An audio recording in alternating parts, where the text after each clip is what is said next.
नमस्कार, सगरमाथा टेलिभिजनको प्रस्तुति एसटिभी च्याटमा यहाँलाई स्वागत छ। म सुनिल दाहाल। मुलुक किन बन्न सकेन, मुलुक बन्न नसक्नुको कारण र कारक तत्त्व के हो भन्ने विषय आम मानिसको चिन्ताको विषय बनेको छ। नेपालसँग सँगै विकास उन्मुख देशहरू विकसित भइसके, तर अझै पनि नेपालको हालत उस्तै छ। नेपालको विकास अपेक्षाको विषय बनेको छ। छिमेकी मुलुकहरू विकासमा तीव्रता दिइरहेका छन्। तीव्र विकासमा उनीहरू छलाङ मार्न कोसिस गर्दैछन् र छलाङ मारिसकेका छन्। विश्व शक्ति राष्ट्रहरूमा छिमेकी मुलुकहरू अब्बल साबित भइरहेका छन् र भइसकेका पनि छन्। यस्तो अवस्थामा सम्भावना हुँदाहुँदै पनि नेपालको अवस्था किन यस्तो दुरावस्था, यो सबैको चासोको विषय बनेको छ। नेतृत्व बदलिन्छ, व्यवस्था परिवर्तन हुन्छ, तर मुलुकको अवस्था र मुहार परिवर्तन हुन सक्दैन र आम नागरिकको चिन्ता कहिल्यै पनि पुरा हुन सक्दैन। विकासमा समस्या के? विकासको समस्याको लागि नेतृत्व खराब हो कि नेपालको नीति विधि नै खराब हो भन्ने विषय पनि यतिखेर बहसको विषय बनेको छ। व्यवस्था परिवर्तन गऱ्यौँ, तर आम मानिसको अवस्था परिवर्तन हुन सकेन। त्यो अवस्था परिवर्तन गर्न अब के गर्नुपर्छ भन्ने विषय आम मानिसमा बहसको विषय हुन थालेको छ। त्यसकारण राजनीतिक परिवर्तनको सङ्केत पनि देखिएको छ। विकासमा समस्या, नेतृत्वको समस्या, नीतिमा समस्या या इच्छा शक्तिमा समस्या र त्यसको लागि के गर्नुपर्छ, यो विषय बहसको विषय बनाइनुपर्छ। अब मुलुक नबनाइकन सुखै छैन भनेर मानिसहरू जबरजस्त स्थापित हुन खोज्दैछन्। त्यसकारण आज हामी विशेष गरी मुलुकको विकास किन हुन सकेन, मुलुकको विकास हुनको लागि कुन कुन तत्त्वको आवश्यकता पर्छ। शिक्षा, किनकि शिक्षा मुलुकको विकासको मूलधार भनिन्छ। त्यसकारण शिक्षामा पनि आमूल परिवर्तनको खाँचो देखिएको छ। दुई थरी शिक्षाले गर्दा मुलुकमा दुई थरी शिक्षा उत्पादन भयो र शिक्षाको विषय उठाउनु हुँदाखेरि अहिले मुलुकमा 12 क्लास पछाडि विद्यार्थी भेटिँदैन भन्ने चिन्ता पनि बढेको छ र वैदेशिक रोजगारीमा जाने एउटा ठुलो समूह त छँदैछ युवाको, तर शिक्षा अध्ययनको लागि पनि ठुलो धनराशि विदेशीको छ। यो पनि चिन्ताको विषय बनेको छ। आज हामी विकास नीति निर्माण र मुलुकको शिक्षाको विषयमा एकजना यस्ता व्यक्तिसँग कुराकानी गर्दैछौँ कि हामी आज उहाँसँगको कुराकानीमा लामो समय अमेरिकाको बसाइ र त्यहाँको तत्त्व क्षेत्रमा काम गरेको व्यक्ति र त्योसँगै उहाँसँग विकास नीति र शिक्षाको अनुभव छ। त्यो नीति, शिक्षा र विकासको लागि नेपालमा त्यसको आवश्यकता, औचित्य र चुनौती के हो भन्ने विषयमा केन्द्रित रहेर छलफल गर्दैछौँ। आजको छलफलमा मसँग सहभागी हुनुहुन्छ विकासविद, शिक्षाविद र अमेरिकाको डिसी क्षेत्रको मेयरका शिक्षाका सल्लाहकार र सँगै नीति विश्लेषकको रूपमा पनि उहाँलाई हामी चिन्छौँ, होमराज आचार्य। यहाँलाई स्वागत छ। हजुर, धन्यवाद। आराम हुन्छ? ठिक छ। मैले पृष्ठभूमिमा त धेरै विषय उठान गरेँ। मुलुक किन बन्न सकेन, आम मानिसको, सानो देशको 3 करोड नेपाली जनताको अपेक्षा मुलुक छिटो बनोस्। छिमेकी मुलुकहरू बनिसके र नेपाल चाहिँ किन बन्ने छाडकाड छैन भन्ने चिन्ता छ। व्यवस्था बदल्यौँ, हामीले नेतृत्व बदल्ने प्रयास गर्दैछौँ, तर आम मानिसको अवस्था बदलिन सकिरहेको छैन। मुलुकको अवस्था बदलिने सङ्केत देखिएको छैन। म छलफल यहीँबाट प्रारम्भ गर्छु। तपाईँ लामो समय, करिब 30 वर्ष अमेरिकामा बस्दै आउनुभएको छ। नीतिको विश्लेषण गर्नुहुन्छ, विधिको टिप्पणी गर्नुहुन्छ र सँगै नीतिको बारेमा तपाईँ चिन्ता व्यक्त गर्नुहुन्छ। शिक्षामा तपाईँको आफ्नै अनुभव छ। किन बन्न सकेन नेपाल, यहीँबाट छलफल प्रारम्भ गर्छु, त्यसपछि थप विषय प्रसङ्ग जोड्छु। हजुर, हुन्छ। एकदम तपाईँले उठान गरेका जे विषयवस्तुहरू अब सबै नेपालीकै जनजीवनमा भएका विषयहरू नै हुन् र अहिलेको आवश्यकता पनि यी विषयमा चाहिँ राष्ट्रिय लेभलको छलफल चलाउनुपर्छ भन्ने नै हो। तर एउटा कुरा चाहिँ के हो भने हामीले प्रश्न के गर्ने भन्ने हो। अब प्रश्न चाहिँ नेपाल किन बनेन भन्ने कि हामीले नेपाल किन बनाएनौँ भन्ने, यो दुईटा प्रश्नमा धेरै ठुलो भिन्नता छ। प्रश्नको जवाफ चाहिँ हामी यसरी खोज्ने, हजुर, किन नेपाल बनेन र किन नेपाल बनाइएन। त्यसले गर्दा यसको जवाफ चाहियो। अब यसको जवाफ चाहियो। अब त्यही भएर मैले के भन्ने गर्छु भने नेपाल किन बनेन होइन, नेपाल भनेको त एउटा चाहिँ आफै बन्ने चिज होइन। त्यसले गर्दाखेरि हामीले नेपाल किन बनाएनौँ भन्ने प्रश्नबाट हामीले सुरु गरियो भने त्यसले हामी आफैलाई रिस्पोन्सिबल बनाउँछ।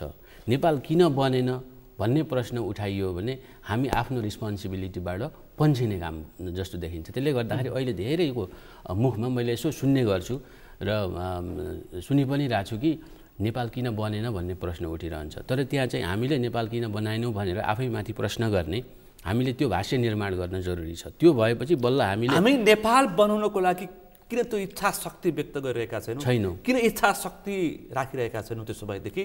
एक्ज्याक्टली हो, त्यहाँ आइसकेपछि अघि तपाईँले उठाएका 4-5 वटा चाहिँ कुराहरू त्यहाँ गएर जोडिन्छन्। जस्तै अब हामीले किन नेपाल बनाएनौँ भनिसकेपछि एउटा त हामीले जुन एउटा चाहिँ व्यवस्था र अवस्थाको कुरा गर्छौँ नि, होइन, व्यवस्था परिवर्तन भयो, अवस्था परिवर्तन भएन भन्ने नेपाली जनताको चिन्ता होइन, नेपाली जनताको चिन्ता पनि यही हो र अहिलेको भाष्य पनि त्यही हो।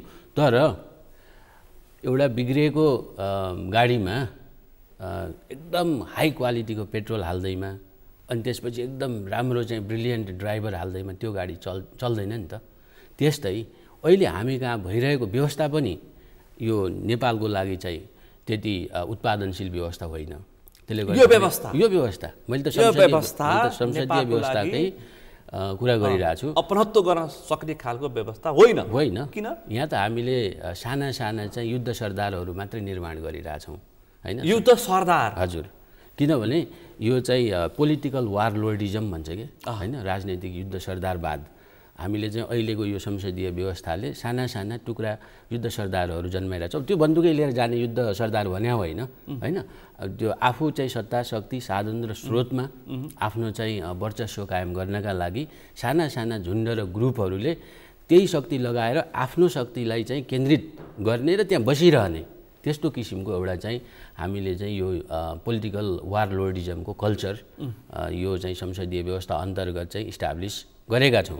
समस्या के हो? समस्याको कारण र कारक तत्त्व के हो त्यस भए? त्यही त समस्या मैले भन्दैछु। अब यो समस्या भनेको के हो भने पहिला त अब हामीले यो देशलाई अगाडि बढाउने हो भने यहाँको व्यवस्था नै परिवर्तन गर्नुपर्छ। संसदीय व्यवस्थाबाट हामी अगाडि बढ्नै सक्दैनौँ। तर अहिलेकै पोलिटिकल पार्टीहरूले चाहिँ अब यसमा चाहिँ अब त मोह चाखिसके सबैले, होइन?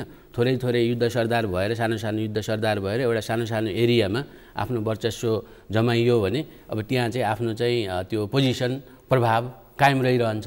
त्यसले गर्दाखेरि देशको विकास गर्नेतिर नभएर आफ्नो पोजिसन र प्रभावलाई मात्रै अलिकति सोलिडिफाई गर्ने, सुदृढीकरण गर्ने त्यो लेभलमा मान्छेहरूको चेतना बन्यो र त्यही चेतना अन्तर्गत अब युद्ध सरदारहरूको के हुन्छ भने उनीहरूले फेरि आफ्ना चाहिँ कार्यकर्ताहरू चाहिँ बनाइरहेका हुन्छन्। उनीहरूलाई त पोलिटिकल राजनीतिक युद्ध त गर्नु पऱ्यो नि त।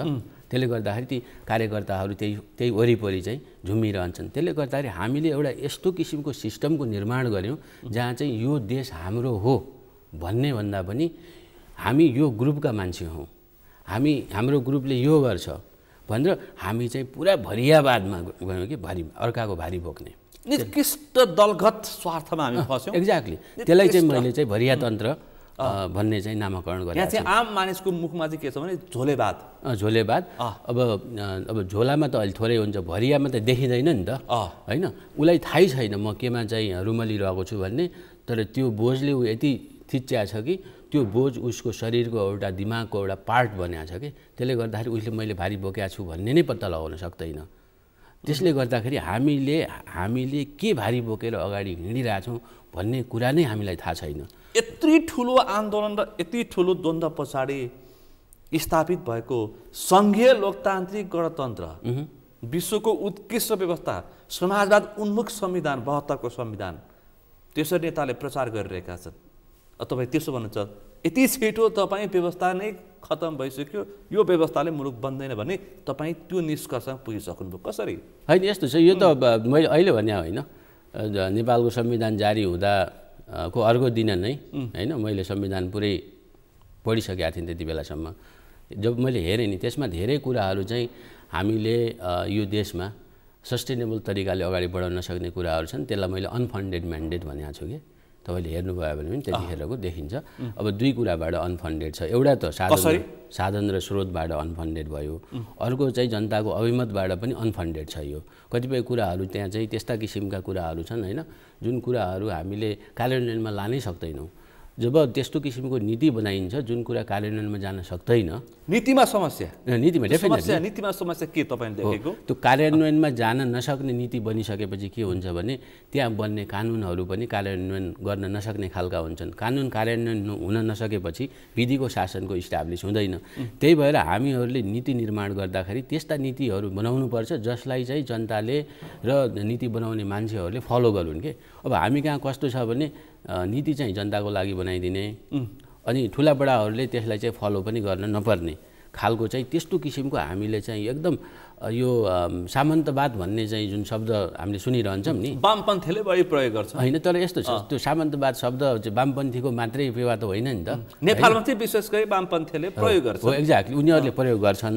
तर चाहिँ मलाई के लाग्छ भने त्यो भनेको हामीले जनता र शासकको बिचमा दूरी देखाउन जहिले पनि लागिरहेका हुन्छौँ, होइन। अब शासक भनेको जहिले पनि उसले चाहिँ शासन गर्नुपर्छ, होइन, उसलाई चाहिँ दबाएर राख्नुपर्छ, जनताले चाहिँ सुविधाहरू प्राप्त गर्नु हुँदैन भन्ने हिसाबले चाहिँ त्यो चाहिँ सोच अगाडि बढाएको हुन्छ कि। उदाहरणको लागि मैले यसमा शिक्षा र स्वास्थ्यसँग जोड्न चाहन्छु। नेपालमा त्यही कारण शिक्षा, स्वास्थ्य र रोजगारी यति मुलुकलाई चाहिएको अहिले त्यही त हो नि।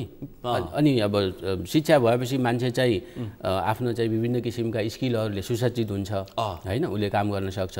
स्वास्थ्य भएपछि डटेर अगाडि बढ्न सक्ने मान्छे बाँच्न सक्छ, होइन। अनि त्यसपछि गएर अब तपाईँको रोजगारी भइसकेपछि, होइन, उसले चाहिँ अब कमाएर आफ्ना लालाबाला पाल्ने, आफ्नो जीवनलाई अगाडि बढाउन जुन साधन र स्रोतको आवश्यकता पर्ने हो त्यसलाई ल्याउन सक्छ। त्यसले गर्दाखेरि शिक्षा, स्वास्थ्य र रोजगारी यी तीनटा धेरै ठुलो कुरा पनि होइन नि त। तर यही कुरामा हामीले हेऱ्यौँ भने हामी चुकेका छौँ के। हामी कसरी चुकेका छौँ भने नेपालमा शिक्षा र स्वास्थ्यमा डबल ट्याक्सेसन भन्छु मैले यसलाई।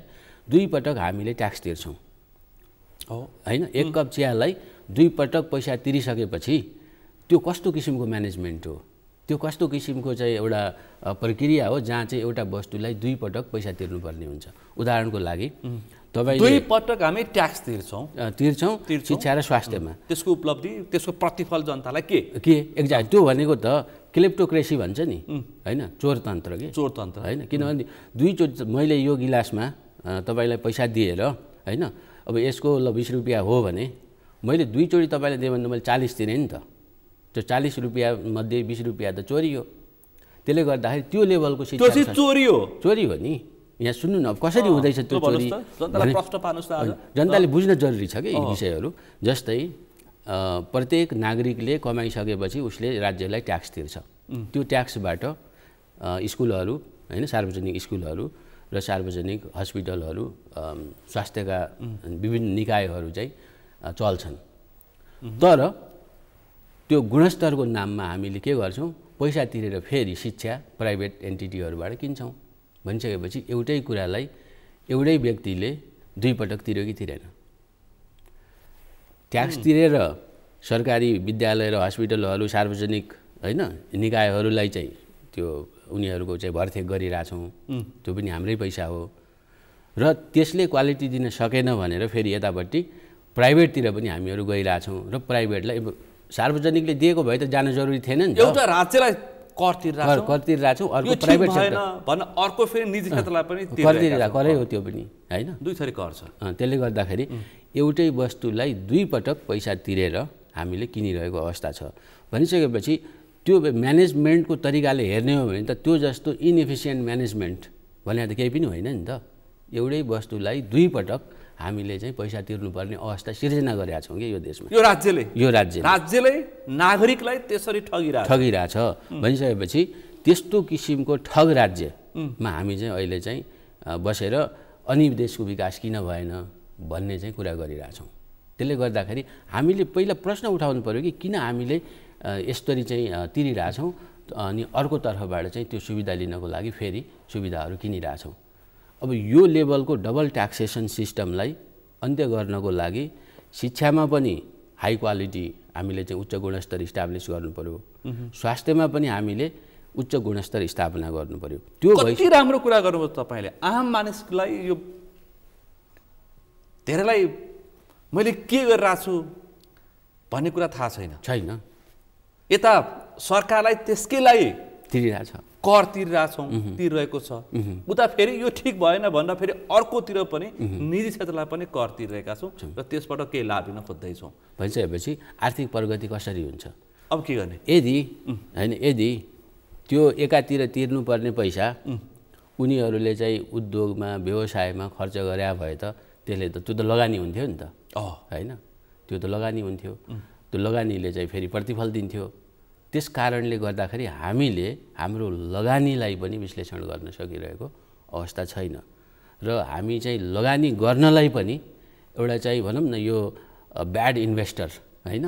त्यो इन्भेस्ट गर्ने मान्छेलाई नै थाहा छैन कि मैले केमा इन्भेस्ट गरिरहेको छु, कसरी इन्भेस्ट गरिरहेको छु भनिसकेपछि उसले प्रतिफल पाउने अवस्था रहँदैन। मान्छेलाई त, आम मानिसलाई त यिनै सचेत गराउनु पर्ने आवश्यकता देखियो, होइन? एब्सोल्युटली। तपाईँले के गर्दै हुन्छ? यसो भइरहेछ मुलुकमा, राज्य संयन्त्रले यसो गर्दैछ, तपाईँलाई ठगिरहेछ दिउँसै, हो दिन दहाडे तपाईँलाई ठगिरहेछ राज्य संयन्त्रले। सचेत हुनुहोस्। अब यस्तरी ठगिँदा पनि अब फेरि आन्दोलन चाहिँ यो विषयमा हुँदैन, होइन? नेपालमा गुणस्तरीय शिक्षा चाहियो भनेर त्यो माइती म शिक्षामा आउँछु। त्यसभन्दा अगाडि शिक्षाको धेरै विषय छ। तपाईँसँग लामो अनुभव छ, तपाईँ आफै शिक्षाको नीति बनाउने मान्छे, लामो समय अमेरिका बसेर तपाईँले त्यो खालको अध्ययन विश्लेषण तपाईँले गर्दै आउनुभएको छ। यो देशलाई, यो मुलुक, यो नेपाल भन्ने देशलाई, आफै नै स्रोत साधनले सम्पन्न भएको देशलाई कस्तो खालको विकास चाहिएको छ, कस्तो खालको विकास गर्नुपर्ने छ हामीले? अनि डेफिनेटली हाम्रो विकास, के विकास हामीलाई उत्कृष्ट पूर्वाधार चाहिएको हो कि अमेरिका, युरोप अमेरिका जस्तो, अथवा नेपालको छुट्टै खालको हामीलाई विकास चाहिएको हो कि हाम्रो यो मुलुक सुहाउँदो, यो देशको नागरिक सुहाउँदो, यो देशको माटो सुहाउँदो कस्तो विकास हो? अब यसलाई हामीले दुई तरिकाले हेर्नुपर्ने हुन्छ। एउटा त हाम्रो आफ्नो विशिष्ट पहिचान छ नेपालको, होइन? हाम्रो चाहिँ अब हजारौँ वर्षदेखिको संस्कृति छ, एउटा परम्परा छ, त्यहाँ एउटा चाहिँ नलेज निर्माणको प्र्याक्टिस छ। त्यो नलेजको आधारमा हामीले चाहिँ हाम्रो विकासको प्रारूपहरू चाहिँ इस्टाब्लिस गर्नुपर्ने हुन्छ। अनि दोस्रो पक्ष के छ भने हामी फेरि त्यो भन्दैमा एउटा चाहिँ सानो मुलुकमा बसेर त्यही अनुसारको एकदम आइसोलेटेड कन्ट्रीको रूपमा हाम्रै तरिकाले मात्रै गर्नुपर्छ भन्ने पनि छैन। त्यसले गर्दाखेरि हामी चाहिँ यो ग्लोबलाइज्ड वर्ल्डमा त्यही लेभलको उपस्थिति जनाउन पनि जरुरी छ। त्यसले गर्दाखेरि अहिले भनेको हाम्रो विकास एकदम सन्तुलित विकासको मोडेलमा जानुपर्ने हुन्छ। एउटा चाहिँ ग्लोबल एरिनामा पनि हामी कसरी चाहिँ जबरजस्त तरिकाले उपस्थित हुने, अर्को चाहिँ हाम्रो चाहिँ हजारौँ वर्षदेखिको सभ्यता जुन हाम्रा चाहिँ पिता पुर्खाहरूले निर्माण गरेका थिए, एउटा नलेजको चाहिँ ठुलो भकारी चाहिँ निर्माण भएको छ नि त यहाँ। अनि त्यो भकारीबाट राम्रा राम्रा कुराहरू चाहिँ टिपेर अनि त्यसमा फेरि लगानी गर्दै जाने। त्यसले गर्दाखेरि यो दुई ध्रुवीय भनौँ न, हाम्रै आफ्नै तरिकाको कुरा गर्दाखेरि यो दुई क्षेत्रबाट यसलाई हामीले चाहिँ हेर्न जरुरी हुन्छ। एउटा चाहिँ हाम्रै संस्कृतिमा आधारित धेरै कुराहरू छन् र त्यसलाई चाहिँ ग्लोबल कन्टेक्स्टमा कसरी जोड्न सकिन्छ भनेर ग्लोबलाइज्ड वर्ल्डसँग पनि साथमा साथ जबरजस्त उपस्थिति जनाएर जाने। फेरि सधैँ दबिएर हामी सधैँ गरिब, हामी चाहिँ सधैँ डेभलपिङ कन्ट्री भनेर जुन हामीले भाष्य निर्माण गर्न सिकायौँ नि लगभग 30-40 वर्ष अगाडिदेखि हामीले नेपालीहरूलाई के सिकायौँ भने हामी सानो देशका मान्छे, हामी गरिब भनेर जहिले पनि हिंताबोधी हुन सिकायौँ। हामी जहिले पनि हिंताबोध गर्छौँ, अरूले राम्रो गरे यस्तो गरे हामीले केही पनि गर्न सकेनौँ भन्ने। अनि त्यसपछि नेपाल सानो देश हो, हामी गरिब देश हौँ भने केही पनि छैन भने हामी भोक पानीले मुलुकमा यो मुलुकका जनता मरिरहेका छन् र हामीले किताब पाउँदैन यो देशका नागरिकले। हामी किताबमा गरिब छौँ भन्छौँ के, होइन? अनि सकेपछि हाम्रो पुस्तकमै गरिब, पुस्तकमै गरिब, पुस्तकमै के छ एउटा गरिब मुलुकको नागरिक भन्ने छ। अनि एउटा सोसियोलोजीमा एउटा चाहिँ फ्रेज छ के, सेल्फ फुलफिलिङ प्रोफेसी भन्छ क्या त्यसलाई। तपाईँले जुन कुरा चाहिँ म यस्तो हो यस्तो भन्ने जानुभयो भने त्यही अनुसार त्यता त्यो मान्छेको त्यो चेतना पनि त्यसले गरिबी मानसिकता नै त्यही विकास हुन्छ, गरिबी मानसिकताको डेभलपमेन्ट हुन्छ। त्यसले गर्दाखेरि त्यो हामी चाहिँ त्यो गरिब छौँ भन्ने जुन भाष्य हामीले सुरुमा निर्माण गऱ्यौँ नि, त्यो भाष्यले नेपालीहरूलाई निकै कमजोर बनाउँदै गयो, होइन? अनि अर्को कुरा चाहिँ के, पाठ्य पुस्तकको 2 क्लासमा हो नेपाल भन्ने देश गरिब देश हो भनेर उल्लेख गरिएको। तपाईँ हामीले पढेकै त हो, हामी त्यसरी पढ्दै आएको होइन? गरिब देशको नागरिक भनेर पढेपछि अनि हाम्रो मानसिकता चाहिँ धनी कसरी हुन्छ, होइन? त्यसले गर्दाखेरि हामीले भाष्य निर्माणमा एकदम यो कतिपय धेरै मान्छेहरूलाई थाहा हुँदैन कि सर्टेन जस्तै अब अहिलेको भाष्य पनि त्यस्तै हामी अलिकति गलत भाष्य निर्माणमै गइरहेछौँ कि जस्तै अब अहिलेको भाष्य के छ भने खालि हामी यो एजिजमतिर गइरहेछौँ होइन। एजिजम भनेको कस्तो भने एउटा सर्टेन एजको मान्छेले मात्रै गर्न सक्छ भनेर खालि अहिले हामीले चाहिँ के भनिरहेछौँ जहाँ युवा पुस्ताले गर्न सक्छ अब बुढापाकाले सक्दैनन् युवा मात्रै भनिरहेछौँ होइन। तर त्यो के हो भने यहाँ बस्ने नागरिक त युवा पनि हुनसक्छ होइन, अनि अब मिडल एजको पनि हुनसक्छ, वृद्ध पनि हुनसक्छ होइन। त्यसले गर्दाखेरि सबैको कन्ट्रिब्युसन चाहिएको छ नि त देशलाई। त्यसले गर्दाखेरि हामीले भाष्य निर्माण गर्दाखेरि कस्तो किसिमको भाष्य निर्माण गरिरहेछौँ भने जहिले पनि विभेदपूर्ण भाष्य निर्माण गर्ने के। त्यसले गर्दाखेरि त्यो विभेदपूर्ण भाष्यहरूलाई हामीले अन्त्य गर्ने प्रक्रियातिर जान चाहिँ जरुरी छ। त्यसले गर्दाखेरि यो देशमा बस्ने सबै नागरिकको उद्देश्य भनेको यो देशलाई कसरी राम्रो बनाउने, त्यसपछि यो देशमा हामी बसिसकेपछि गौरव गर्न सक्ने खालका चाहिँ इन्फ्रास्ट्रक्चरहरू हामीले कसरी निर्माण गर्ने र हामीले निर्माण गरेका यी इन्फ्रास्ट्रक्चरमा हामीले आनन्द लिने र भावी पुस्ताले गौरव गर्न सक्ने खालको चाहिँ हामीले निर्माण यो पुस्ताले आनन्द लिने भावी पुस्ताले गौरव गर्ने त्यो लेभलको हामीले चाहिँ डेभलपमेन्ट हामीलाई चाहिएको हो। त्यो स्तरको विकास चाहिएको। तर अहिलेको विकास के छ भने न यो पुस्ताले चाहिँ इन्जोय गर्न सकिरहेछ होइन, न चाहिँ भावी पुस्ताले त्यसलाई एप्रिसिएट गर्ने खालको नै छ के। त्यसले गर्दाखेरि न त हामीले आफूहरूलाई नै न्याय गरिरहेछौँ न त भावी पुस्तालाई नै हामीले चाहिँ न्याय गरेका। एउटा गौरवको आयोजना पुरा गर्न 25 वर्ष लाग्छ यो मुलुकमा। मेलम्ची खानेपानी आयोजना यति भन्दा पुग्छ। मैले एउटा दृष्टान्त मात्र पेश अब एक्ज्याक्टली अब मलाई के लाग्छ 28 वटा गौरवको आयोजना 24 देखि 28 वटा गौरवको आयोजना छ, बढ्दैछ। गौरवको आयोजना त गौरवका साथ सम्पन्न गर्नुपर्ने ठाउँमा चाहिँ यति दूरदर्शा भएर सम्पन्न गर्छ कि सकिने बेलामा 4 खर्बको आयोजना छ भने 28 खर्ब पुग्छ। त्यसपछि के भन्छ यो मुलुकका नेतृत्वकर्ता के भन्छन्, यो त्यस पछाडि यो आयोजना यस कारण फेरि फेल खायो, अब यसो गर्नुपर्छ, यस्तो खालको विकास। एक्ज्याक्टली मैले त्यही भने नि अघि, त्यही भएर न त अस्ति तपाईँ पछिल्लो समय हेर्दै हुन्छ हजुर मेलम्ची खानेपानी आयोजनाको अब मुहान नै परिवर्तन गर्नुपर्छ भन्ने खालको निष्कर्ष निकाल्दैछ राज्य हो। एक्ज्याक्टली अब त्यसमा दृष्टान्त मात्रै हो। एक्ज्याक्टली भनिसकेपछि त्यो एउटा चाहिँ सिम्टम हो के होइन। त्यस्ता अब त्यो सिम्टमबाट रोग होइन, रोगबाट थला पर्ने। त्यसले गर्दाखेरि अब हामी कहाँ नयाँ नयाँ सिम्टमहरू पनि आइरहेछन्, कतिपय अब रोगी अवस्थामा पनि छन्। त्यसले गर्दाखेरि यी सबै यावत कुराहरूलाई हामीले चाहिँ अध्ययन अनुसन्धान गरेर नेपालीहरूले चाहिँ जुन निर्माण गर्ने भाष्य छ नि त्यसमा हामीले चाहिँ परिवर्तन ल्याउनु जरुरी छ होइन। त्यो भाष्य भने के हो त भनिसकेपछि जस्तै म उदाहरणको लागि अहिले हामीले पाठ्यपुस्तकहरूमा तपाईँले कतिको हेर्नु भएको छ, अहिले हामीले अडिट गरिरहेछौँ के पढाइरहेछौँ भनेर विद्यार्थीहरूलाई, किनभने त भाष्य निर्माणको क्षेत्र हो नि। पाठ्यपुस्तकै अडिट हजुर तपाईँहरू गर्दै हुनुहुन्छ, गरिरहेछौँ कि कस्तो किसिमको भाष्य हामीले पढाइरहेछौँ।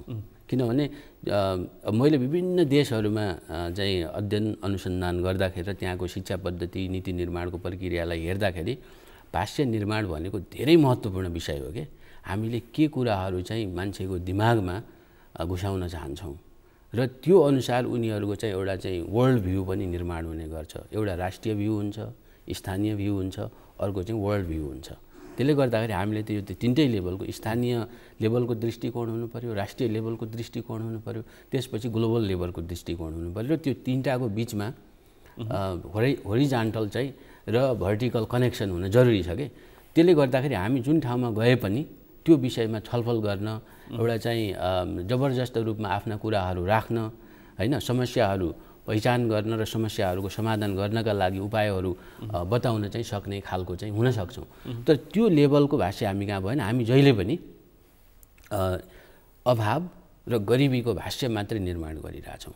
यो मुलुकमा सम्भावना छैन, यो मुलुकमा गरिखान सकिँदैन, यहाँ बस्नु भनेको समयको बर्बाद गर्नु हो भने एक थरी खाडीतिर लाग्छन्, अर्कोतिर अलिक त हुने खानेहरू विकसित युरोप, अमेरिका, अस्ट्रेलिया, जापान, कोरियातिर लाग्छन्। कामदारको पनि त्यस्तै तरिका छ, शिक्षामा पनि त्यस्तै छ। खर्बभन्दा बढी, अर्ब होइन खर्बभन्दा बढी अध्ययनको लागि मुलुकबाट पैसा बाहिरिन्छ। यस्तो गरिब देशबाट 12 क्लास पछाडि अब विद्यार्थी भेटिँदैनन् उच्च विश्वविद्यालयमा। तर उनीहरू त्यहाँ पढेर यहाँ फर्केर आएर काम गर्ने अवस्था छैन भनेपछि अब यताबाट पैसा पनि गयो, त्यसपछि मेन पावर पनि गयो हैन, ह्युमन रिसोर्सेस पनि गयो हैन। त्यसले गर्दाखेरि अब दुईटै कुरा हामीले चाहिँ लुज गरिरहेछौँ के। त्यसले गर्दाखेरि जब तपाईँ लसमा हुनुहुन्छ जतिखेर पनि हैन, एउटा चाहिँ अब यहाँ बस्ने जनताहरू डबल ट्याक्सेसनबाट लसमा छन्, बाहिर जाने मान्छेको कारणले गर्दाखेरि हामी ह्युमन रिसोर्सेस लुज गरिरहेछौँ, त्यसमा पनि हामी लसमै छौँ। अनि त्यसपछि अर्को के भयो भने त्यस्तो किसिमको लसलाई एनालाइज गरेर अब हामी कसरी प्रफिटमा जाने, ओभरअल प्रफिटमा कि देशलाई प्रफिटमा लाने भनेको मैले जाने भन्ने जनशक्ति नै नभएपछि अनि हामी चाहिँ किन देश बनेन अथवा भनेर जुन प्रश्न गरिरहेछौँ नि, त्यो प्रश्नमा मैले चाहिँ समस्या देख्छु कि देश बनेन होइन, हामीले किन बनाएनौँ, यो प्रश्न हामीले आफूभित्र सोझाउनु पर्यो। आफूभित्र सोझाउने खालको प्रश्न हामीले चाहिँ गर्न जरुरी छ र नेपालको इन्टेलेक्चुअल सर्कलहरूलाई पनि उहाँहरूले पनि त्यतातिर फोकस गर्नुपर्छ जस्तो लाग्छ कि बनेन भन्यो भने के हुन्छ भने त्यो एकदम निरपेक्ष तरिकाले कुरा गरे जस्तो हुन्छ। देश भनेको निरपेक्ष पन्छिनी बहाना भन्दा बाहेक विकल्प छैन। एक्ज्याक्टली सबै पन्छिरहेछन्। अब दायित्वबोध गर्नु पर्यो, दायित्वबोध गर्नु पर्यो र दायित्वबोध गर्ने प्रक्रियाको शासन व्यवस्था आउनु पर्यो, दायित्वबोध गर्ने प्रक्रियाको शिक्षा आउनु पर्यो, दायित्वबोध गर्ने प्रक्रियाका लिडर्सहरू निर्माण हुनु पर्यो। हामीले अब युवा पुस्ता भनेर भनिरहेछौँ नि, त्यो युवा पुस्ताले सत्ता र शक्तिलाई मात्रै हेर्ने होइन। अब हामीले के गर्ने त, खोइ त हामी कहाँ चाहिँ पहिला चाहिँ स्वयंसेवा भन्ने थियो, भोलिन्टियरिजम भन्छ नि होइन, गाउँतिर श्रमदान भन्थे होइन। तपाईँ हाम्रो पालामा अब तपाईँ हामी पनि धेरै उमेर खाएका मान्छे त होइनौँ नि। अनि त्यसले गर्दाखेरि हाम्रो पालामा चाहिँ गाउँ गाउँमा श्रमदान गरेर स्कुलहरू निर्माण हुन्थे, श्रमदानबाट के अरे रुखहरू वनजङ्गलहरू चाहिँ वृक्षारोपण हुन्थ्यो, बाटाहरू बन्थे होइन, सडक बन्थे, सबै जनताको त्यहाँ एउटा चाहिँ लगानी थियो र उनीहरूले खबरदारी पनि गर्थे। तर अहिले अब कसले बनाउने हो के हो त्यो मान्छेले सबै अरूले गरिदिनुपर्छ भन्ने भयो। अहिले त सामिप्यताको अपनत्व होइन कि जातीय र धार्मिक द्वन्द्व छिराइदिएर समाज कहाँ जान्छ त्यो पनि छ। यो पछिल्लो समय हेर्नुहोस् त समाज यसरी भड्काउने प्रयास भइरहेछ कि अब सामिप्यताको होइन, साझेदारीको होइन, सहकार्यको होइन, समाजलाई एक थरी मान्छेले बेइमानीहरूले त्यहाँ भित्र छिर जातीय र धार्मिक द्वन्द्व छिराइदिएर समाज नै भड्काउने प्रयास गर्दैछन्। एकातिर विकास छैन, अर्कोतिर नेतृत्व छैन भनिरहेको छौँ, अर्कोतर्फ फेरि समाज भड्काउने प्रयास गर्दैछन् एक थरी मान्छेहरू। अनि कहाँ पुग्छौँ हामी? हो एक्ज्याक्टली। अब यसबाट हामी कसरी निक्लिने तपाईँसँग मैले त्यो खोज्दैछु। हो एक्ज्याक्टली। अब हामी कसरी निस्कने हो भने पहिला त यो हामीले जुन स्पेसिफिकली जातीय र धार्मिक द्वन्द्व दुईवटा छ नि, यो कुरालाई छुट्टा छुट्टै दृष्टिकोणबाट हेर्नुपर्ने हुन्छ। यी दुईवटा चाहिँ फरक कुरा हुन्। पहिला हामीले के गर्नु पर्यो भने एउटा कुरा त हामीले एउटा स्वीकार गर्नुपर्छ कि हामीले ऐतिहासिक कालमा होइन रूपमा यो देशमा विभेदकै भाष्य निर्माण भएको थियो होइन। त्यसले गर्दाखेरि विभेद थियो, विभेद गलत हो र विभेदलाई हामीले अन्त्य गर्नुपर्छ भन्ने कुरा स्वीकार गर्नु पर्यो एउटा होइन। तर फेरि इतिहासलाई चाहिँ कोट्याएर होइन यस्तो विभेद थियो, त्यसले गर्दाखेरि यो सबै चाहिँ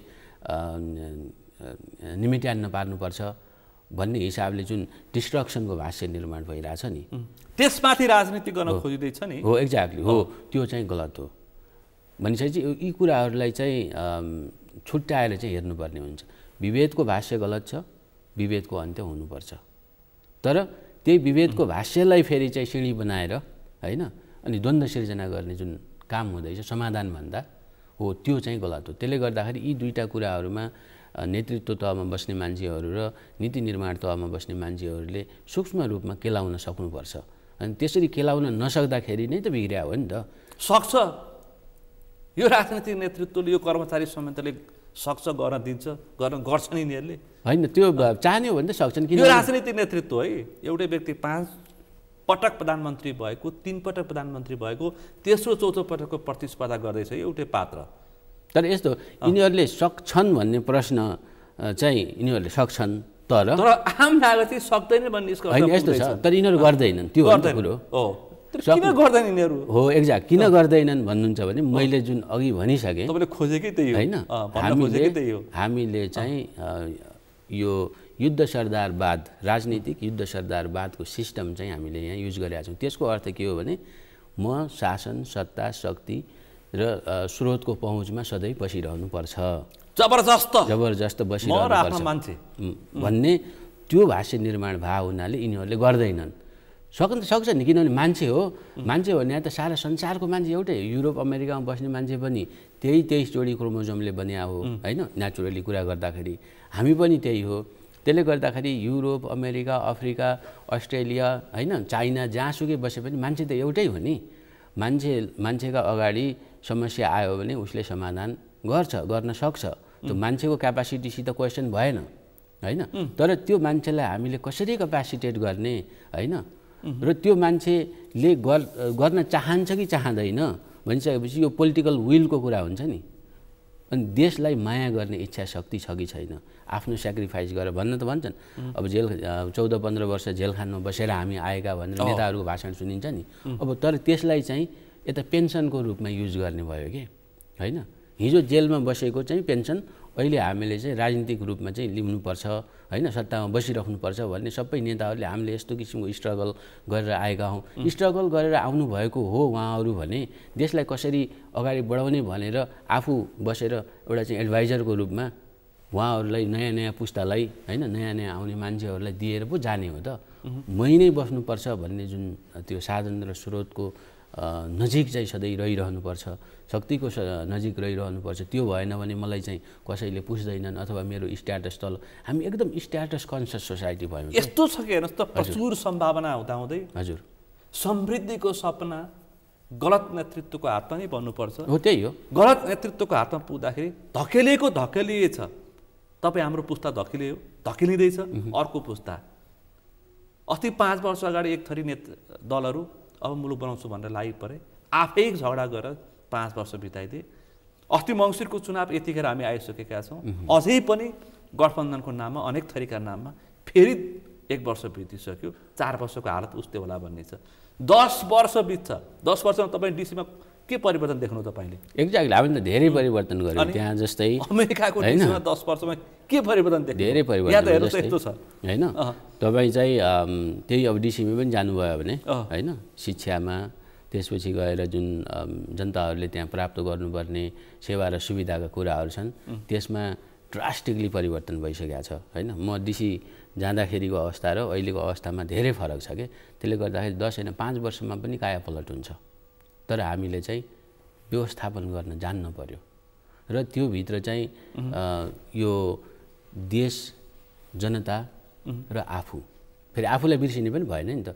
त्यो भनेको के हो भने हामीले देश, जनता र आफूलाई सधैँ चाहिँ डिग्निफाइड रूपमा चाहिँ प्रस्तुत भएको देख्न चाहन्छौँ भने देश नेचुरली अगाडि बढ्छ। तर यहाँ के छ भने म मात्रै सफल हुनुपर्छ, अनि त्यसपछि ममा मात्रै शक्ति हुनुपर्छ, मैले मात्रै शासन गर्नुपर्छ भन्ने नितान्त त्यस्तो किसिमको निकृष्ट चिन्तनले जरा गाडिया छ। अर्को डर लाग्दो फेरि नेपालमा हजुर पछिल्लो समय हेर्नुहोस् त, भ्रष्टाचार। एक्ज्याक्टली, सुन्नु भएको छ नि? सुनेको छु।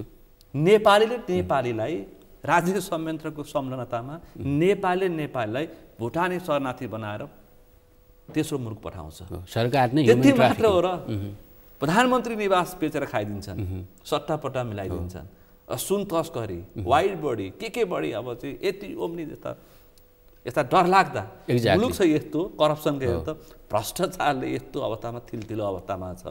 अब त्यही त मैले अघि भने नि, अघि जुन मैले भनेको थिएँ नि, ती सिम्टमहरू यहाँ चाहिँ रोग बनेर आए। हामीले जुन भ्रष्टाचारको कुरा गर्छौँ नि, अघि जुन कुरा गरेँ, म नै शासन, सत्ता, शक्ति, साधन र स्रोतको नजिकमा भइराख्नुपर्छ र त्यसमा मेरो चाहिँ सधैँ पहुँच रहिरहनुपर्छ भन्ने जुन त्यो व्यक्तिगत सफलताको मानसिकतामा मात्रै भयो। नेतृत्व गर्ने मान्छेले, बिजनेस व्यवसाय गर्ने मान्छेले व्यक्तिगत सफलतामा टाइम खर्च गर्नु ठिक हो, किनभने उनीहरूले आफ्नो बिजनेस र व्यवसायलाई अगाडि बढाउने हो। तर राजनीति भनेको त सेवाको क्षेत्र हो। शासन गर्नको लागि राजनीतिमा आउने होइन नि त, जनतालाई फेसिलिटेट गर्नको लागि राजनीतिमा आउने हो। सहजकर्ताको रूपमा नेताहरू चाहिँ आउने हो। यहाँ चाहिँ के भयो भने नेता भइसकेपछि हामीले चाहिँ शासन गर्नुपर्छ भन्ने। सुन तस्करी गरे पनि भयो, बालुवाटार बेचे पनि भयो, नक्कली भुटानी बनाए पनि भयो, एटिएमले कोरोनाको समयमा औषधि किन्दाखेरि कमिसन खाए पनि भयो। त्यो नेता भनेको नेपालमा त नेपालमा अब नेता त्यसले गर्दाखेरि त्यो अब त्यो नेता र राजनीतिज्ञमा त धेरै फरक छ कि। हामी कहाँ राजनीतिज्ञहरू भएनन् होइन, के अरे हामी कहाँ चाहिँ नेताहरू भएनन्। यौन दुराचारी जेल पर फर्केर एउटा पार्टीको उपाध्यक्ष भन्छ अनि यस्तो नैतिकताको राजनीति छ मुलुकमा। अनि एक्ज्याक्ट त्यसले गर्दाखेरि अब हामीले अब त्यस्तो किसिमलाई कसरी चाहिँ टलरेट गरेर बसिरहेछौँ कि होइन। त्यसले गर्दा यो अब राजनीतिक आन्दोलनको जरुरी छैन भन्ने लाग्छ कि मलाई। अब के चाहिन्छ, अब के गर्नुपर्छ? हामी त चेतनाको आन्दोलनमै जानुपर्छ। अब चेतनाको आन्दोलनमा जानुपर्छ र नेपालीहरूको चेतनालाई अभिवृद्धि गर्नेतिर जानुपर्छ। हामीले यो देशलाई माया गर्नेतिर जानुपर्छ। कसरी सुरु गर्ने? देशलाई माया गर्ने भने के हो भने सानो सानो कुराबाट परिवर्तन हुने हो कि। जस्तै हामीले त्यो माइती घर मण्डलामा गएर हावामा मुठी पम्प गरेर देशलाई माया हुँदैन, क्रान्तिकारी भाषण गरेर देशलाई माया हुँदैन र विकास पनि हुँदैन होइन। त्यो मान्छेलाई उचाल्ने मात्रै हो। अब कसरी माया गर्ने भन्नुहुन्छ भने प्रत्येक व्यक्तिले यो देशप्रति मेरो चाहिँ उत्तरदायित्व के छ, शिक्षामा भएका कमी कमजोरीहरूलाई मैले कसरी समाधान गर्न सक्छु, म्यानेजमेन्ट कमिटीलाई मैले कस्तो किसिमको दिन सक्छु, सरकारलाई कसरी गर्न सक्छु, के अरे सल्लाहहरू दिन सक्छु। बाटोमा चाहिँ म हिँडिरहेको छु अनि त्यो अब यता केरा खाने, केराको बोक्रो बाटामा स्वाट्ट फाल्ने मानसिकता छ नि त, सामाजिक मानसिकता। अनि त्यो त सरकारलाई दोष दिएर पनि भएन, नेतालाई दोष दिएर पनि भएन होइन। त्यो दोष त आफूभित्र ल्याउनु पऱ्यो नि त। मैले केराको चाहिँ गुदी खाएँ, बोक्रो सडकमा फालेँ, अब त्यो बोक्रोमा अब साइकल चिप्लिन सक्छ, मान्छे चिप्लिन सक्छ, लड्न सक्छ, फोहोर हुने त ठाउँ छँदैछ। सामान्य दृष्टान्त होइन, सामान्य दृष्टान्त मैले भन्न खोजेको यो पोलिसीका कुरा हुन् कि होइन, यो पोलिसीका कुरा हुन् कि। अनि त्यसले गर्दा हामीले पोलिसी भन्दाखेरि ठुल्ठुलो कुराहरू गर्छौँ नि, त्यो होइन। पोलिसी भनेको नट्स र बोल्ट्सहरू, पुरै इन्जिन ठुलो गाडीको कुरा होइन। साना साना नट्स र बोल्ट्सहरू कुन ठाउँमा कस्ने, कुन ठाउँमा ढिला गर्ने, त्यो कुरा चाहिँ नेतृत्वमा बस्ने मान्छेहरूले जान्न जरुरी छ। र त्यो कसरी जान्न जरुरी छ भन्नुहुन्छ भने शासकको हैसियतबाट होइन, मैले जनताहरूलाई कसरी माथि लिएर जान सक्छु होइन। आफू बरु तल बसेर त्यो हाम्रो चाहिँ त्यो कछुवाले पृथ्वीलाई उठाएको छ भन्ने एउटा चाहिँ दृष्टान्त छ नि, त्यसलाई हामीले धर्मको रूपमा हेर्ने होइन कि, त्यो फिलोसफीको रूपमा हेर्ने हो। त्यो अपेक्षा त सकिसक्यो आचार्यज्यू, त्यो अपेक्षा सकियो, यो नेतृत्व गर्दैन। तर अब आउने नेतृत्वले पनि नगर्न सक्छ कि। अब आउने नेतृत्व, किनभने अब यो देश भनेको के हो भने यो त कन्टिन्युअस हुने कुरा हो। त्यसले गर्दाखेरि तपाईँले जस्तो किसिमको नलेज ज्ञानको निर्माण गर्नुहुन्छ त्यही ज्ञानको फाउन्डेसनमा अर्को ज्ञानको निर्माण हुने हो। अब हाम्रो ज्ञान अहिले भने के हो भने भ्रष्टाचार होइन, अभाव, त्यसपछि गएर अब लुट्ने होइन, अनि सकेसम्म चाहिँ साधन र स्रोतमा हालिमुहाली जनाउने, कब्जा गरेर बस्ने, पहुँच स्थापित गर्ने, यो देशमा केही हुँदैन, अब हामी चाहिँ बाहिरै जाने भनिसकेपछि अब त्यो लेभलको चाहिँ हामी एउटा भाष्यमा छौँ, निकाल्नु पर्यो क्या तपाईँ नलेजमा छौँ। त्यही भएर मैले त भनिरहेको छु बहस हजुर अब यसरी निकाल्नु आउनु पर्यो। त्यही भएर आम मानिसलाई सचेत, तपाईँलाई सचेतना अगाडि बढ्नुपर्छ, न विकल्प छैन। अब हतियारको युद्ध होइन, चेतनाको युद्ध गर्नुपर्छ भन्दै हुन्छ। कसरी सुरु गर्ने त्यो अब एक्ज्याक्टली अब चेतनाको युद्ध, अब के अरे अब चेतनाको चाहिँ एउटा भनौँ न क्याम्पेन हामीले कसरी ल्याउनु पर्यो भने अब हामी कहाँ कहाँ कमजोर भएका छौँ, हाम्रो आफ्ना कमजोरीहरू पत्ता लगाएर। तपाईँ कहाँ कहाँ कमजोरी देख्नुहुन्छ? हामीतिर अब सबैतिर कमजोरी नै छ। हामी त अब एउटा त यो ठोस चाहियो नि त भिजन। हजुर, अब यहाँ कमजोरी छ, अब यसरी अगाडि बढ्नुपर्छ भनेर तपाईँ जस्तो नीति बनाउने मान्छेले, विकासको समृद्धि खोज्ने मान्छेहरूले खाका दिनु पर्यो मुलुक। एउटा त हामीले मैले भने यो व्यवस्था अहिलेको हाम्रो जुन छ नि संसदीय मोडेल छ, यसले काम गर्दैन होइन। अब मेरो विचारमा के लाग्छ भने अब धेरै मान्छेका धेरै चाहिँ होला नि, तर हामी राष्ट्रकै फर्काउनु पर्छ भन्छन्, एक थरी चाहिँ अब कार्यकारी राष्ट्रपतिको कुरा गर्छन्, एक थरी यही संसद व्यवस्थाबाट अब उत्कृष्ट डेमोक्रेसी हो, यसबाट सफल हुने, यसबाट त त्यो केही हुनेवालै छैन। मेरो विचारमा के छ भने हामीले जहिले पनि जनताको सर्वोच्चता नै स्वीकार्नुपर्छ। किनभने त्यो व्यवस्था चाहिँ कस्तो हो? जनताको सर्वोच्चता स्वीकार गर्ने भने कस्तो भने यो देशमा जनताले नै निर्वाचित गरेको प्रत्यक्ष कार्यकारी भनौँ न एक किसिमले प्रत्यक्ष निर्वाचित राष्ट्रपति या प्रधानमन्त्री अथवा चान्सलर जे नाम दिए पनि भयो, तर जनताले नै प्रत्यक्ष रूपमा निर्वाचित गरेको एकजना नेतृत्व चाहियो। चाहे त्यो अब ज्ञानेन्द्रै भए पनि भयो हैन, जो भए पनि भयो, तर जनताले निर्वाचित गरेर आउनु भए पनि भयो, अनि जोसुकै एबिसिडी जो पनि भयो, तर यो खालको संसदीय प्रक्रियाको प्रणालीबाट चाहिँ मुलुक बन्दैन। एउटा मैले ठोकुवा हो, त्यो लेखेर राख्नु भए पनि हुन्छ, त्यो ठोकुवा हो, पुस्ता बिच मुलुक बन्दैन। त्यो त्यही हो, मैले भने बिग्रेको इन्जिनमा तपाईले राम्रो पेट्रोल र राम्रो ड्राइभर हाले पनि त्यो गाडी अगाडि बढ्दैन के। अहिले हाम्रो चाहिँ व्यवस्था बिग्रेको इन्जिन हो। त्यसले गर्दाखेरि त्यो इन्जिन सुधार्नलाई अथवा त्यसलाई रिपेयर गर्नलाई हामीले चाहिँ त्यो भित्रको व्यवस्था जुन छ त्यसलाई परिवर्तन गर्नु, त्यो भनेको प्रत्यक्ष निर्वाचित कार्यकारीमा हामी जानुपर्छ। र सभासदहरूलाई मन्त्री जुन बनाउने प्रक्रिया छ नि हो, त्यो पनि हामीले बन्द गर्नुपर्छ। किनभने त्यहाँबाट यो सेपरेसन अफ पावर डेमोक्रेसीमा के भन्छ भने शक्तिको पृथकीकरण भन्ने हुन्छ कि, त्यो हामीले सुनिरहेकै कुरा हो। अब संसदीय व्यवस्थामा कन्फ्लिक्ट अफ इन्ट्रेस्ट बढी हुन्छ। एउटै व्यक्ति संसदको सदस्य भएर नीति निर्माण गर्छ, त्यही व्यक्ति कार्यपालिकाको सदस्य मन्त्रीको रूपमा नीति कार्यान्वयन गराउनेतिर उसको जिम्मेवारी हुन्छ। भनिसकेपछि जसले नियम बनाउँछ त्यही नियम बनाउने व्यक्तिले नै त्यो नियम लागू गराउने ठाउँमा बस्यो भने जहिले पनि कन्फ्लिक्ट अफ इन्ट्रेस्ट हुन्छ। जसले कानुन बनाउँछ त्यही कानुन उसले अथवा जसले नीति बनाउँछ त्यसैले नीतिको कार्यान्वयनमा बस्यो भने त्यहाँ स्वार्थ हुन्छ।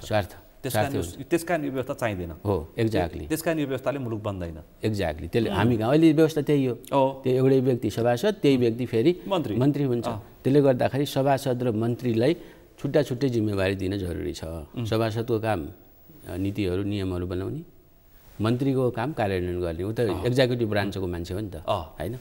त्यसले गर्दाखेरि नेपालमा त्यो भन्नलाई चाहिँ भनिन्छ हैन, त्यो शक्तिको पृथकीकरण चाहिँ गर्नुपर्छ भनेर हैन, त्यो सिद्धान्त लागू गर्ने भनेर, तर व्यवहारमा त व्यवहारमा छैन, त्यो गलत छ के। त्यही भएर मैले गलत व्यवस्थामा छौँ भनेको कारण त्यही हो। त्यसले गर्दाखेरि अनि यो सङ्ख्या पनि धेरै भयो जुन अहिले हामीले भनिरहेछौँ नि।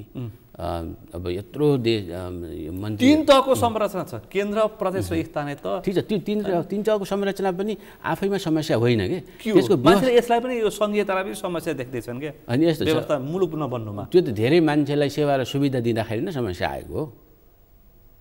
धेरै मान्छेलाई पहुँच दिँदाखेरि हैन, पैसा र स्वार्थमा राख्दाखेरि नै समस्या आएको हो नि त हैन। नत्र त मान्छेले अब मैले अघि भनिहालेँ नि, राजनीतिमा आउने मान्छेले सेवा र सुविधाको लागि आउने होइन के, त्यहाँ दिनको लागि आउने हो, लिनको लागि आउने होइन। एक्सट्र्याक्टिभ प्र्याक्टिस भइरह्यो कि हामी कहाँ दोहन गर्ने सिस्टम भयो। राजनीति त यो मुलुकको लागि व्यापार भइरहेछ। व्यापार अहिले चाहिँ के सुनिन्छ भने सबैतिर नेपालमा सबैभन्दा प्रफिटेबल बिजनेस भनेको पोलिटिक्स, राजनीति पक्कै पनि। भनेपछि हिजो चप्पल पड्काउनेहरू आज चाहिँ प्राडोमा हिँड्न पाइरहेछन्। अनि एक्ज्याक्ट यतिको छिटो उनीहरूले त इक्जाम्पल देखाउने हो नि त हैन। हाम्रो 15-20 वर्ष अगाडि चप्पल ठोक्नेहरू आज काठमाडौँको महलमा छन्। एउटा गीतामा एउटा श्लोक छ कि यद यद आचरति श्रेष्ठ तत्तद् अवेतरोजन सयत परमाणम कुरुते लोकस्तदनुवर्तते भनिसकेपछि तपाईँ त साहित्यकार पनि हो क्या हैन? होइन, म लेख्छु। हजुर। अब त्यहाँ के भने हाम्रो मैले अघि भने नि हाम्रो परम्परालाई पनि सम्मान गर्नुपर्छ भनेको कति राम्रो भाष्य छ यसमा। जो नेतृत्व तहमा बसेको मान्छे हो उसले राम्रो आचरण गर्यो भने समग्र देशको आचरण सुध्रिन्छ। यद यद आचरति श्रेष्ठ, श्रेष्ठ व्यक्तिले जस्तो जस्तो आचरण गर्छ लोकले त्यस्तै फलो गर्ने हो। अब हाम्रा श्रेष्ठ व्यक्तिहरूले भ्रष्टाचार गरे भने पछि आउने पुस्ताले पनि भ्रष्टाचार गर्छ के। त्यही भएर मैले भने नि ज्ञानको निर्माण भनेको अघिको ज्ञानमा ज्ञान थपिँदै जाने हो। त्यसले गर्दाखेरि त्यो गीतामा त्यत्तिकै लेखिएको त होइन नि, त्यो तर त्यसलाई धर्मको रूपमा मात्रै व्याख्या गर्ने होइन, त्यो फिलोसफी हो। त्यहाँ त्यो फिलोसफीबाट हामीले राम्रा कुराहरू किन लिन सक्दैनौँ? त्यसले गर्दाखेरि अघि हामीले जुन भन्यौँ नि कतिपय कुराहरू हामीले हामीभित्र के छ भन्ने कुरा हामीहरूले त्यो पत्ता लगाउन पनि सक्दैनौँ र लगाइसकेपछि पनि त्यसलाई अर्कै किसिमको जलप लगाएर त्यसलाई चाहिँ मिल्काउने काम गरिरहेको हुन्छौँ। त्यसले गर्दा हामीभित्र के छ, हामीभित्र हाम्रो पहाड छ भनेर भन्छौँ होइन, हामी कहाँ पहाड छ भन्छौँ, हामी कहाँ हिमाल छ भन्छौँ, हामी कहाँ त्यो बाहिरी कुरा मात्रै देख्छौँ के। हामीसँग सगरमाथा छ, हामीसँग गौतम बुद्धको जन्मेको देश छ, हामीसँग पशुपति छ भन्छौँ हामी। तर हाम्रो लगानी केही छैन। गौतम बुद्ध हामीले लगानी गरेर जन्मिया त होइन, सगरमाथा पनि हामीले लगानी गरेर बनाएको त होइन, हिमाल पनि हामीले लगानी गरेर बनाए। त्यसले गर्दाखेरि यी विषयवस्तुमा गौरव गर्नु भनेको त्यो अर्काले गरिदिएको कुरामा गौरव गर्ने, हामीले आफै गौरव गर्ने खालका कुराहरू, हामीले हाम्रा पुर्खाहरूले बनाइदिएका कुराहरूलाई प्रस्फुटन गरेर त्यसमाथि बिल्ड के गरेका छौँ त, त्यो त्यतातिर जानुपर्छ। मैले अघि विकास कस्तो गर्ने भन्ने कुरा गरेको थिएँ नि। त्यसले गर्दाखेरि हामीले गौरव गर्ने विषयवस्तुहरू के भने हामीले आफै निर्माण गर्नु पऱ्यो क्या। प्रकृतिले बनाइदिएका कुरामा गौरव गर्नेलाई त त्यो गौरवै भन्दिनँ मैले। अब हामीले कस्तामा गौरव गर्छौँ, अब तपाईँको वीर गोर्खाली भन्ने चलन छ नि होइन। अब वीर गोर्खाली भनेपछि वीर भनेपछि जहिले पनि खुकुरी लिएर होइन युद्ध मैदानमा गएको मात्रै देखिन्छ। तर हामी कहाँ धेरै वीरहरू छन्, वीराङ्गनाहरू छन्। ती भने के हुन् भने एउटा हलो जोत्ने चाहिँ हलिदाई, उहाँले सबैलाई हलो जोतेर खुवाइराख्नु भएको छ, उहाँ वीर हो नि। उहाँलाई पनि त अरूलाई जस्तै महलमा बस्ने चाहिँ इन्ट्रेस्ट हुँदैन। तर त्यो नगरिकन मैले चाहिँ हामीहरूले हलो जोत्ने मान्छेलाई वीर नभन्ने होइन। अब परिवार के अरे आफ्ना चाहिँ श्रीमानहरू खाडी मुलुकमा गएर मेहनत गरेर पैसा कमाइरहेछन्, उहाँहरूले परिवार धानेर यहाँ बसिराख्नु भएको छ, हाम्रा आमा दाजु के अरे भाउजू बहिनी फुपूहरूले होइन। अनि त्यस्तो किसिमको चाहिँ विषम परिस्थितिमा छोराछोरीहरू एक्लै हुर्काइराख्नु भएको छ, त्यो पनि वीरता हो होइन। त्यसले गर्दाखेरि हामीले यो वीरता र वीराङ्गनाका परिभाषाहरू जुन चाहिँ युद्धको रूपमा मात्रै चाहिँ गर्ने गरेका छौँ, त्यो भाषामा परिवर्तन हुनुपर्छ। मुलुक बनाउन कहाँबाट सुरु गर्ने हो? त्यही त मुलुक बनाउनलाई यसैबाटै सुरु गर्ने हो। एकदम सामान्य ज्यामी काम गर्ने मान्छे, यसरी अब कृषिमा काम गर्ने मान्छे, उहाँहरूलाई हामीले यसरी फाइनलाइज गर्नु पर्यो कि अब यसरी यहाँबाट सुरु गर्ने भनेर अब तपाईँहरूले बहस छेड्नु पर्यो।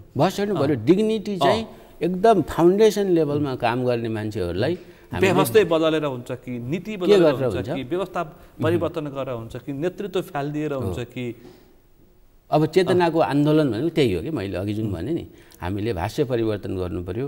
र हामीले त्यो भाष्य भने के हो भने एकदम फाउन्डेसन लेभलमा काम गर्ने जो नेपालीहरू छन् नि, उनीहरूलाई उच्च सम्मान दिनु पर्यो ताकि उनीहरूले त्यसमा अझै इन्भेस्ट गर्न सकुन्। अब यहाँ चाहिँ त्यस्तो किसिमको छैन। हेर्नुहोस्, अब यहाँ चाहिँ के छ भने एकदम शासकीय रूपमा चाहिँ होइन साधन स्रोतले सम्पन्न भएको व्यक्तिले मात्रै त्यो एउटा डिग्निटी एक्सट्र्याक्ट गर्न सक्छ।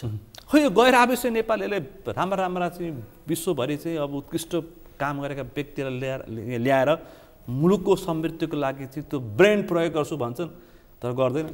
यस्तो छ, त्यो पनि म पनि त्यहाँ काम गरिसकेका मान्छे हो होइन। तपाईँ आफै नै एनआरएलमा आबद्ध मान्छे हो। म अमेरिकाको अनेक भन्छन् यति इन्भेस्टमेन्ट लिएर आउँछौँ, यति लिएर आउँछौँ, उति लिएर आउँछौँ होइन, पैसा पनि लिएर आउँछौँ, ब्रेन्ड पनि लिएर आउँछौँ, दिमाग पनि लिएर आउँछौँ, पैसा पनि लिएर आउँछौँ भनेको भनाइ छन्। फेरि अहिले महाकुम्भ सुरु भएको साथदेखि यो के अरे एनआरएनको हजुर ल्याउँछ एनआरएलले होइन। यस्तो छ, त्यहाँ पनि गलत भाष्य नै छ कि हो। किनभने हामी जहिले पनि एनआरएललाई पैसासँग जोड्छौँ र उहाँहरूले पनि त्यही कुरा यहाँ बिक्छ भनेर त्यही कुरा चाहिँ सुबारटाई गरिराख्नुहुन्छ। त्यसले गर्दाखेरि अब त्यो तरिकाले हुन्छ। यहाँ चाहिँ कस्तो छ भन्नुहुन्छ भने एनआरएनहरूलाई यो देशमा आएर काम गर्न धेरै अप्ठ्यारो छ, त्यसको भुक्तभोगी म हुँ। गैर आवश्यक नेपालीलाई नेपालमा आएर लगानी गरेर के काम गर्छु भन्नको लागि अत्यन्तै गाह्रो छ। धेरै गाह्रो के कारण होइन, गाह्रो छ तपाईँ आफैले भोगेको कारण नीतिगत कुराहरू नै गाह्रो छन्, यहाँको नियम कानुनहरू गाह्रो छ। र यसमा चाहिँ एनआरएनका नेताहरूलाई पनि थाहा छैन होइन। उनीहरूलाई चाहिँ कस्तो छ भने विदेशमा बस्छन् धेरै जसो, त्यसपछि एकचोटि वर्षमा एकचोटि दुईचोटि नेपाल आउने हो। त्यो बेलामा आउने भने आफन्तहरू भेट्ने, 2-4 वटा टेलिभिजनमा गफगाफ गर्ने होइन, 2-4 नेतासँग फोटो खिच्ने अनि जाने फर्किने। तर हामी त भुक्तभोगी हो नि। म त त्यहाँभित्र बसेर म त एक्जिक्युटिभ डिरेक्टर भएर पनि काम गरिसकेका मान्छे हो होइन। त्यहाँभित्र मैले धेरै कुराहरू चाहिँ इन्ट्रोड्युस गरेका थिएँ अनि ती बल्ल अलिअलि के आउँछ एनआरएनबाट गैर आवश्यक नेपालीबाट के आउन सक्छ? सारो दिमाग के आउँछ? होइन यस्तो छ, त्यो सङ्गठनबाट त केही पनि आउँदैन होइन हामीले बढी सङ्गठनमा फोकस गर्छौँ कि छाता सङ्गठनबाट केही पनि आउनेवाला छैन किनभने विश्वस्त भयो भने चाहिँ केही आउनेवाला छैन छाता सङ्गठनबाट केही आउँदैन आउँछ कहाँबाट आउने त त्यही देखिहाल्नु भयो नि 3-3वटा अध्यक्ष बनाउने भद्रगोल त्यस्तै होइन त्यो त सिकाइछ त्यसले गर्दाखेरि सङ्गठनबाट केही पनि आउँदैन आउने भनेको के हो भने यो गैर आवासीय नेपाली मैले त के भन्छु भने यहाँ चाहिँ नागरिकताको निरन्तरता आज दोहोरो नागरिकता भन्ने शब्द एनआरएलले पाउँदैछ होइन यस्तो छ दोहोरो नागरिकता भन्ने नै गलत हो होइन यसलाई चाहिँ नागरिकताको निरन्तरता भन्नुपर्छ त्यो शब्द एनआरएनभित्र मैले घुसाएको नागरिकताको निरन्तरता भन्ने नागरिकताको निरन्तरता भन्ने शब्द तपाईँले दोहोरो नागरिकता गलत भाष्य हो यो ठिक होइन किन भन्नुहुन्छ भने एकपटकको नेपाली सधैँको नेपाली भनिसकेपछि होइन अनि फेरि दोहोरो नागरिकताको कुरा किन उठाउने नागरिकताको अवैध भइहाल्यो नि होइन दोहोरो नागरिकता भनेको अवैध हो एक्ज्याक्ट त्यसले गर्दाखेरि एकपटक नेपाली नागरिक छ भने त्यो सधैँ नेपाली रह्यो र त्यसको नागरिकता अटोमेटिकली जुन के अरे निष्क्रिय हुने कानुन बनाएको छ नि त्यो गलत हो कि किन भन्नुहुन्छ भने व्यक्तिले मैले ल नेपाली नागरिकता त्यागेँ भनेर नेपाल सरकार समक्ष गएर चाहिँ नभन्दासम्म उसको नागरिकता चाहिँ राज्यले खोज्न मिल्दैन कि उता पनि नागरिक यता पनि नागरिक पनि त्यो त मिल्छ जस्तै उदाहरणको लागि अमेरिकामा तपाईँले जतिवटा देशको नागरिकता पासपोर्ट लिए पनि अमेरिकन गभर्मेन्टले तपाईँलाई केही पनि भन्दैन होइन अनि त्यसले गर्दाखेरि अमेरिका जस्तो देशलाई त त्यसमा समस्या छैन भने अब यहाँ चाहिँ समस्या के भयो भने यहाँ चाहिँ नितान्त त्यही पोलिटिकल समस्या हो कि त्यो भयो भने गैर आवासीय नेपालीहरू आएर राजनीति गर्छन् अनि हामी चाहिँ विस्थापित हामी त्योभन्दा पनि छिमेकीको समस्या हो कि होइन त्यो होइन छिमेकीको समस्यालाई त नागरिकताको निरन्तरता गरिदिइसकेपछि त्यो तपाईँको नागरिकता छ र न तपाईँ निरन्तर नागरिकताको समस्या भनेको अङ्गीकृत नागरिकता हो त्यही त तर नागरिकताको निरन्तरताले त त्यसलाई एड्रेस गरिहाल्यो नि होइन किनभने तपाईँले एकपटक नेपाली नागरिकता लिनु भएको छ भने होइन तपाईँले नयाँ दिने भने होइन नि त जस्तै अब बरु यो अब डुअल भन्ने जुन भाष्य छ नि दोहोरो नागरिकताको भन्ने भाषा चाहिँ ठिक होइन त्यो त अवैध भाषा हो त्यसले गर्दाखेरि हाम्रो चाहिँ भाषा चाहिँ नागरिकताको निरन्तरता भन्ने नै हुनुपर्छ एक थरी मान्छे के भन्छन् भन्दा मुलुकलाई समस्या परेको बेलामा हिँड्नेलाई के को नागरिकता भन्छन् अनि मुलुकलाई समस्या परेको बेला को हिँड्यो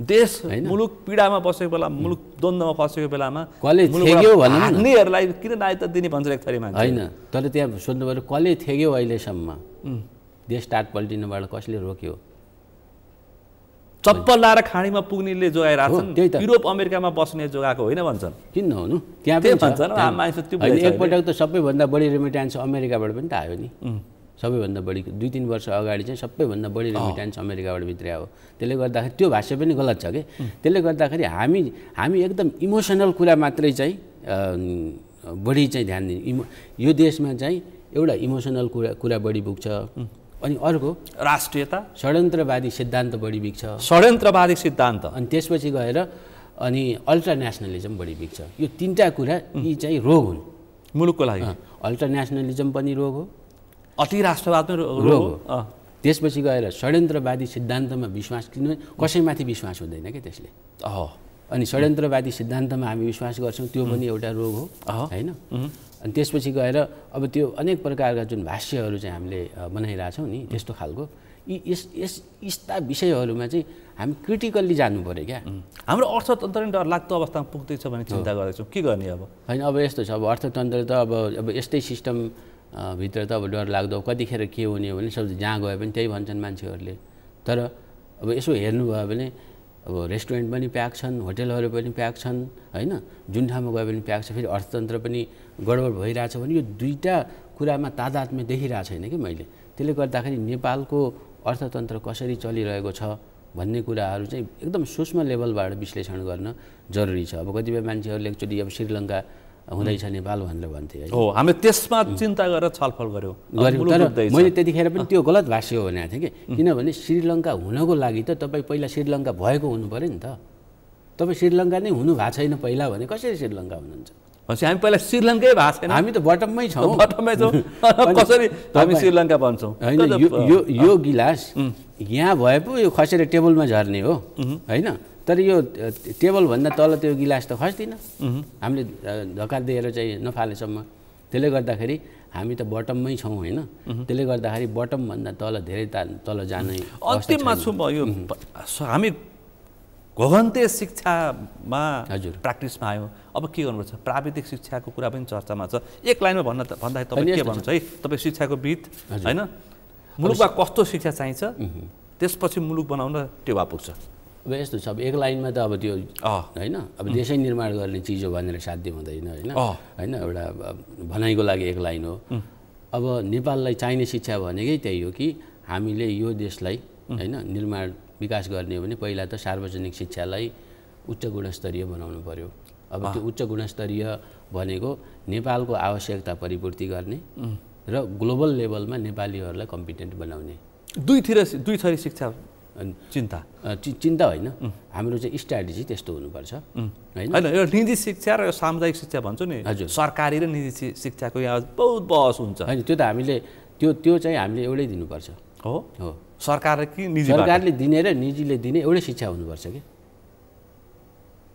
दुई थरी छ यहाँ त त्यही त दुई थरी छ त्यही भएर मैले भने के हो भने जब हामीले सार्वजनिक शिक्षालाई उच्च गुणस्तरको बनाउँछौँ त्यो भयो भने प्राइभेटले पनि उच्च गुणस्तरको शिक्षा दिन जरुरी छ अब यहाँ चाहिँ के भयो भने अङ्ग्रेजी जान्दैमा उच्च गुणस्तर हुन्छ भन्ने जस्तो छ कि त्यो मानसिकता त्यो भाष्य स्थापित भएको छ त्यसले गर्दाखेरि तर प्राइभेट स्कुलमा पढेका विद्यार्थीहरू सबै हाई क्वालिटीको विद्यार्थीहरू उनीहरूले उच्च गुणस्तर पाएका छन् भन्ने हो नि त्यो त बिजनेस व्यापार हो नि त नेपालमा स्वास्थ्य र शिक्षामा तीव्र व्यापारीकरण भएको छ यो ठिक हो कि होइन गलत हो त्यसले गर्दाखेरि यो तीव्र व्यापारीकरणलाई नियमन गर्नको लागि राज्यले के गर्नु पर्यो भने सार्वजनिक शिक्षालाई उच्च गुणस्तरको बनाउनलाई लगानी गर्नु पर्यो त्यो भनेको यसको अब यो अहिलेको मोडेलबाट हुँदैन यो व्यवस्थापिक समस्या छ हैन यो व्यवस्थाबाट सम्भव छैन भन्छ गुठी अन्तर्गत लान्छौँ निजी शिक्षालाई अब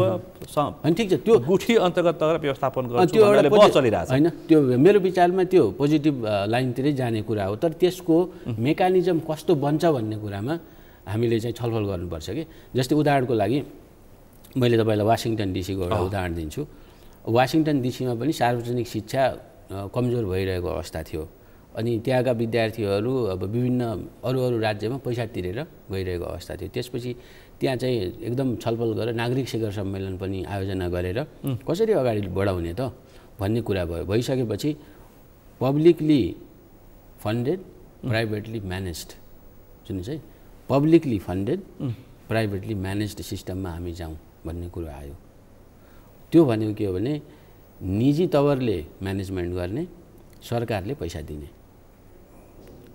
र त्यहाँ चाहिँ फ्रिडम फर एकाउन्टेबिलिटी होइन इन्डिपेन्डेन्स प्राइभेट सेक्टरलाई दिने तर हाई लेभलको एकाउन्टेबिलिटी हुने किनभने उसले त सरकारबाट पैसा ल्याएको छ भनेपछि एजुकेसन भनेको प्रफिट मेकिङ बिजनेस होइन सेवाको सेक्टर हो त्यही भएर प्राइभेट सेक्टरमा स्कुल चलाउनेहरूले भन्छ नि हामीले शिक्षा दिइरहेछौँ सेवा गरिरहेछौँ भन्छ नि त्यो होइन उहाँहरूले बिजनेस गर्नुभएको छ यदि उहाँहरूले बिजनेस नगर्ने हो हामी सेवाको भावनाबाट आइरहेछौँ भन्ने हो भने सरकारी पैसा लिने अनि त्यही लेभलको एजुकेसन गरिब जनता के नेपाली जनताका छोराछोरीहरूलाई फ्रीमा दिने त्यसलाई चाहिँ चार्टर बेस्ड मोडल भन्छ तर मैले यो मोडल नेपालमा 10 वर्ष अगाडि प्रस्तुत गरेका थिएँ हामी यो मोडलमा जाउँ त्यो भयो भने सार्वजनिक शिक्षाको चाहिँ सुधार गर्न सकिन्छ भनेको सबै सरकारी कर्मचारीदेखि लिएर नेताहरूदेखि लिएर कुनै न कुनै तरिकाले यिनीहरू प्राइभेट हस्पिटल र प्राइभेट स्कुलसँग गाँसिएका रहेछन्